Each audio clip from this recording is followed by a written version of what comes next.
Let me introduce my next guest. We're going to talk about the equity markets and whether or not the recent up move that you've seen in quite a few sections of the equity market is a sign that we've turned the corner. And does that mean that you should change your approach to what may have been a cautious approach to investing in the equity markets? Vivek Bajaj, the co-founder of Stockedge and Elearnmarkets, is joining me now. Vivek, thanks so much for taking the time. Good evening to you. And it's been a great week for the equity markets, hasn't it? You've seen the benchmark move from strength to strength, and you've also seen quite a bit of strength in the broader markets. You've seen a turn in the way that FIIs have been behaving. Hopefully that extends for a bit. What's your reading of the current status quo? Well, Indian market is also linked to global markets, and the way things are progressing there, developing there, dollar has kind of given up its gain of last few months a bit. So that's why there's a touch of recovery in the equity market, because Indian equity market is part of the risky assets. So whenever dollar corrects, equity market tend to go up. Also, commodity prices have come down, crude have come down a bit. So there is a bit of recovery, I would say, a hope building up that from here markets can recover aggressively. But again, I always say this, that the broader market recovery needs more confirmation from all asset class. It cannot be standalone, only equity participating in the recovery. So commodities have gone down, but are we going to see a considerable fall in commodities or currency? Are we going to see a considerable fall in dollar? I think it's still some time before we can say that the trend change has happened and we are here for some massive recovery in the market. You have told me in the past that you're a follower of the momentum strategy and that you watch for certain triggers. Have some of those triggers been hit? Are you convinced that now the tide is turning? Yes. So as a momentum investor or a trader is concerned, this definitely is a very good sign that a lot of momentum has come back to market. Stock specific actions is happening in the market. So typically when market is near about around 200-day moving average, which is, the exponential moving average is around 16,500 and the simple moving average is again at around 17,000. So market is nearby that critical 200-day moving average, which is always a signal that the momentum can re-emerge in the market. But mind you, there is still an overhang of socio-political uncertainty in global markets thanks to the Russia thing. And, something is still there in the market which should be worry. But the gross worrisome market condition which was there around a month ago, that is definitely doesn't look like there is any. So momentum is back and many stock specific action will happen. So better not to actually make a view on Nifty anymore. Around these levels, market is stable. Now look out for stock specific, sector specific opportunities. Sector specific opportunities. There's a lot at play even here, right? If you look at the relative underperformance of IT as a pack, there seem to be more and more concerns emerging because of Europe, because of US, because of the expectation that maybe the big deal wins that we got so used to over the course of the pandemic may not happen, and that tailwind in the form of the dollar may be outweighed in the form of, our attrition concerns going to outweigh that. Margins are going to be under pressure. Is that something that you have witnessed as well, and how are you looking at the IT? Because IT obviously is a big play to have, right? So, the IT sector re-rating happened because of COVID, when suddenly everyone thought that tech is going to be the next big thing because it is literally helping the mankind to go to the next level thanks to sitting at home and doing a lot of things online. And I think that story is still intact. The whole change in habit from offline to online is now a fact of our life. So there is no question that technology will not facilitate us. IT sector, if you broadly classify the sector, so there are service companies and there are product companies. Service companies will always have dependency on global markets, and dollar strengthening or rupee weakness helps them to build better margin. But yes, there is a concern of, because of high inflation in US and Europe, there is a concern of growth emerging there. So the bit of problems in the service companies will keep on emerging now and then. And they, mind you, they were never given valuation. If you see the real P expansion has happened in these companies in last 2-3 years, thanks to COVID. So market is definitely questioning that whether the P expansion was worth it or not.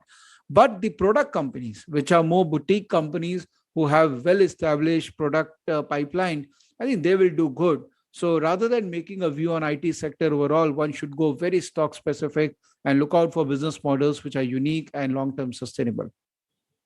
Let's also talk about banks and financial companies, because over the last couple of weeks, particularly over the last week, you've seen the outperformance of banking counter. Seemingly, the PSU banking names have really gotten up from a snooze, if you can call it that, and they have really come all guns blazing, right? How would you read that space? We haven't yet seen a lot of the earnings, of course. We'll have to watch and see how that pans out. But what specifically are you looking at with regard to the financial names? So, when we say that India is going to be a $5 trillion economy, so banking and financials have to, fire all guns. And otherwise, it's so difficult with the given structure for our country that only other sectors do well and financials don't do well. So we have to see banking outperform. PSU banks are, generally the weak shoulder you are carrying. Because PSUs, you don't know what is there inside them. Although a lot of cleaning has happened in last 5 to 6 years, but there is always a touch of uncertainty that you never know what can emerge again, which Nirav Modi or which group will emerge as someone who has taken something from these banks. So that's why they are undervalued as well. Most of the PSU stocks you will see trading at such a low valuation because there is a touch of uncertainty. So yes, recovery can happen there.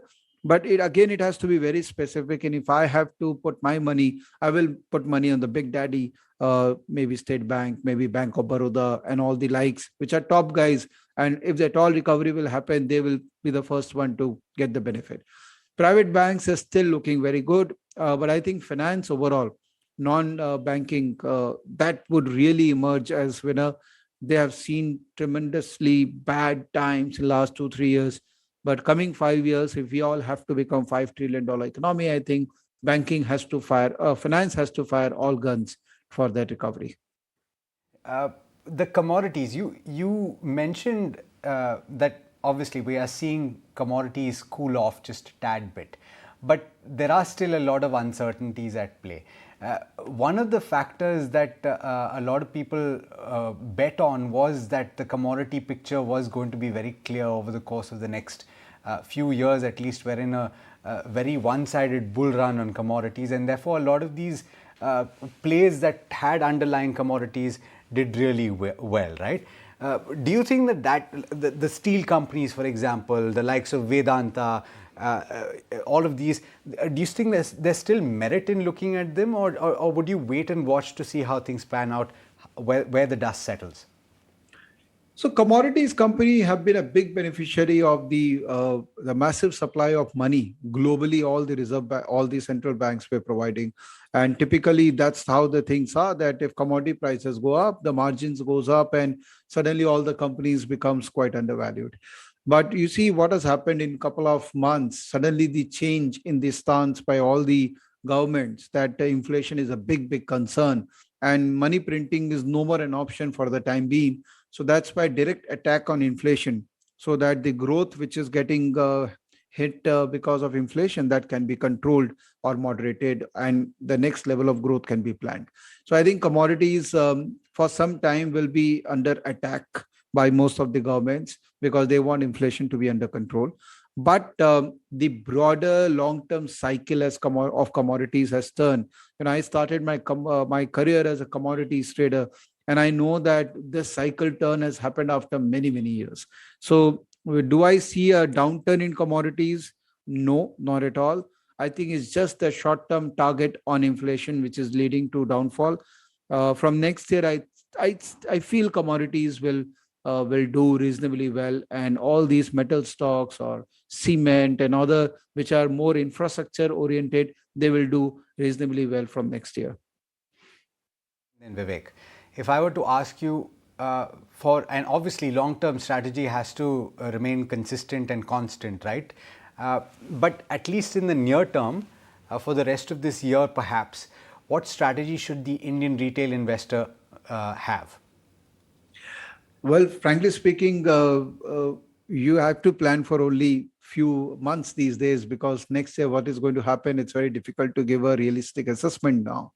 But I think just play momentum, because this is going to be great market for playing momentum. You will see stocks emerging from nowhere, giving you 20-25% return. Take it and get out of the markets, or keep on shuffling your momentum portfolio from one stock to the other stock. It's a great market for momentum traders. For value investors, any market is a good market, because you get value stocks at every market conditions. For people who have been used to playing short in the market for a few months and made good money by shorting the market, I think they need to be ultra careful, because till a couple of months ago, anyone who was trying to short Indian market was losing money. And I think that phase of losing money when you go aggressive short will emerge once again. So keep playing momentum, take profit 20-25% of the movements in stock, and keep on moving from one strong stock to the other strong stock. On that note, thank you so much for taking the time. Happy Friday to you, and thanks as always for taking the time. Thank you, Alex. Thank you.